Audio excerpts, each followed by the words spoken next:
ও ঠিক আছে। দেখো গাইস, মনে হচ্ছে গণেশ ঠাকুর বলে। কিছুটা তো হয়েছে। আমি তো একদম আর্টিস্ট নয়, যতটা পেরেছি করেছি। ये सब क्या देखना पड़ रहा है? अच्छा है मैं अंधा हूँ। তো এই গণেশ ঠাকুরটা কেমন হয়েছে সবাই কমেন্ট করে জানাও। म्यूजिक।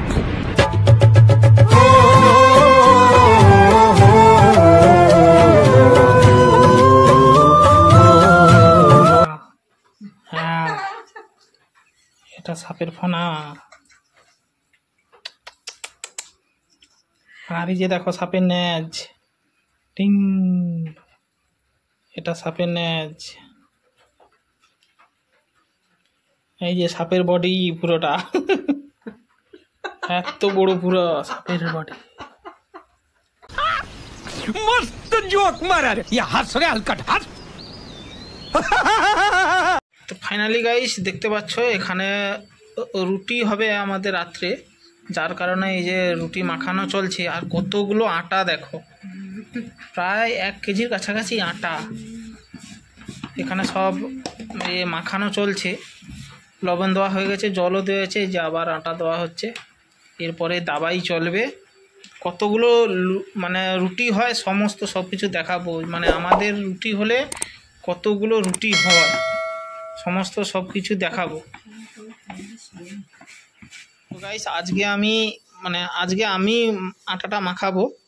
আর এবং অনেকক্ষণ মাখাতে হবে, একটু আটাটা ভালো মাখালে মানে ভালো করে দাবাই করলে রুটিটা নরম হবে। ঠিক বলছি? আরও জল দাও। না, জল দাও, অনেক লাগবে এখন।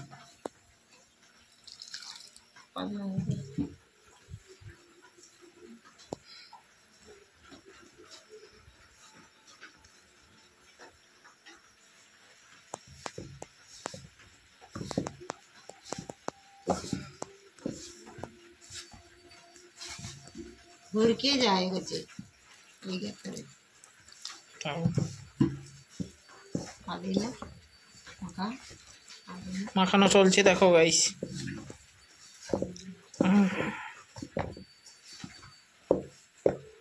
आओ जी इस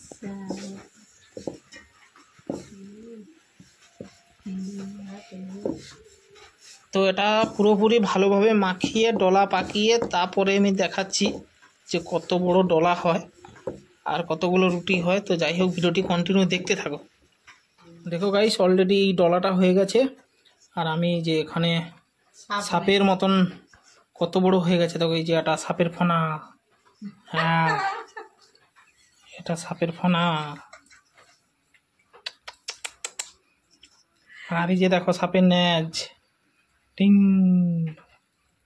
এটা সাপের ন্যাজ। এই যে সাপের বডি পুরোটা, এত বড় পুরো সাপের বডি।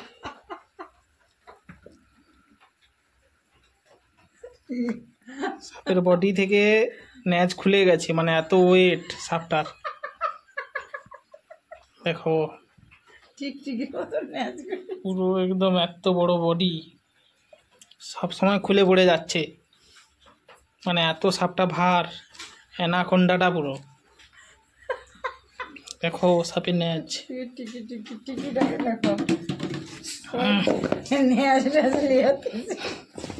ন্যাজ, মাথা, চোখ সমস্ত সব কিছু থেসে দেবো একদম।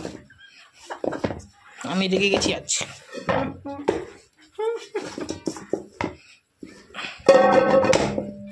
উফ, কি গরম লাগছে গো।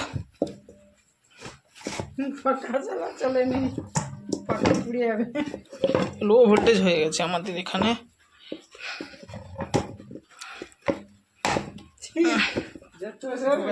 আটা দিয়ে প্রথমে সাপ বানিয়েছিলাম, তারপরে যেহেতু কিছুদিন আগে গণেশ পুজো গেল, যার কারণে আমি গণেশ ঠাকুরই যে সাজিয়েছি।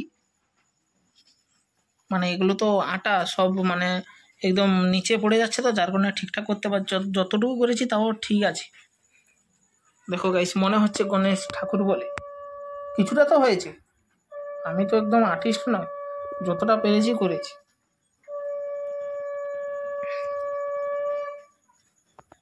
দেখো গাইস, মনে হচ্ছে কিনা বলো যে গণেশ গণেশের মতন খানিকটা লাগছে না কিনা বল, পুরোপুরি না হোক খানিকটা লাগছে কিনা।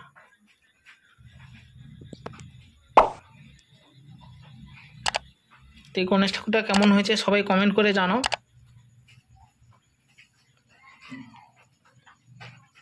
এটা সুঁড় আছে, এটা চোখ আছে, এটা চূড়া আছে, এটা কান, পাশে দুটো কান, এটা হাত, এই যে পা, আর এই যে গণেশ ঠাকুরের পেট যেরকমই, এই যে পেট।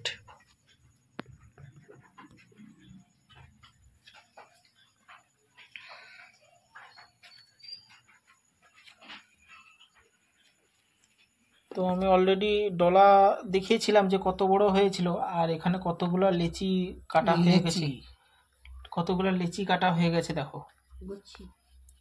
এখানে অনেকগুলো হয়ে গেছে মোটামুটি। ক পিস হবে মিনিমাম? এখানে আছে 3, 3, 6, 7, 8, 9, 10, 11, 12, 13, 14, 15, 16, 17, 18, 19, 20, 21, 22, 23 পিস যা। আর এদিকে বাবা নিয়ে চলে এসছে বাজার থেকে 4টে পেঁয়াজি। আর কালকে যেহেতু শনিবার, 2 পেঁয়াজ। কালকে যে খাওয়া হবে না, মানে আজকে খেয়ে নিতে হবে, কালকে নিরাম, সোমবার দিন নিরাম, শনিবার নিরাম, তো যাই হোক। আর এখানে যে বড় সাইজের পেঁয়াজি আর রুটিটা হবে সেই সাইজের মনে হচ্ছে। তো রুটি ভাজা হয়ে যাক, আর সেদিকে ঘুগনি হবে, অলরেডি প্রেসার কুকারে বসানো হয়ে গেছে। তো কীরকমই কি হচ্ছে না হচ্ছে, কত পিস রুটি হচ্ছে, ভাজা হওয়ার পর দেখাবো। 24 পিস। 24 পিস লেচি কাটা হয়ে গেছে, এরপরে বেলা হবে। দরকার নেই।